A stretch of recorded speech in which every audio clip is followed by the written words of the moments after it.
来，乡亲啊，继续来看苗栗的南庄有农民伫山顶做事，去互山猪攻击，加价是伤痕累累。专家讲，寒天山顶较无物件通食，山猪就会落山来找食，所以农民找这个拄着山猪的几率真悬。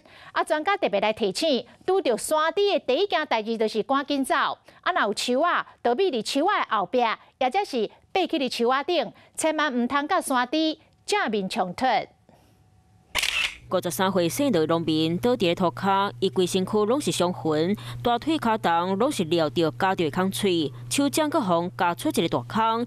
救护人员来到现场，赶紧甲伊打药布、送病院。现场唯一民众被野猪攻击咬伤后，跑到附近民宅求救。救护人员来到现场时，已经无看到山猪，不过附近的民众有影伫咧田附近发现真侪摆山猪出现，整个都被挖了一片了啊！郭金远去山猪破坏，农民下掉。 掠着山猪，大马路旁边而已哦，不要说以为山猪在深山。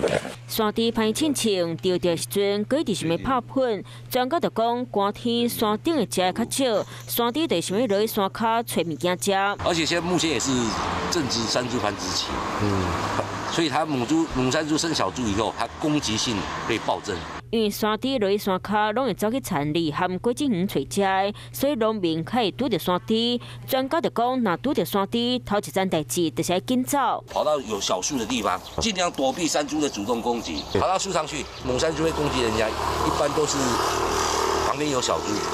他为了保护小猪，他也会持续性的来进行攻击。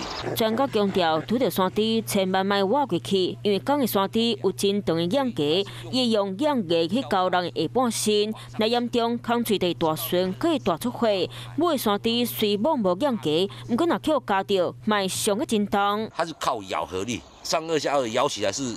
力道是几百公斤，它咬到以后是一直甩，攻击到你不动为止。一摆姓刘的农民，敢若是当着母的山猪甲攻击，加在伊又紧走落去山骹获救命。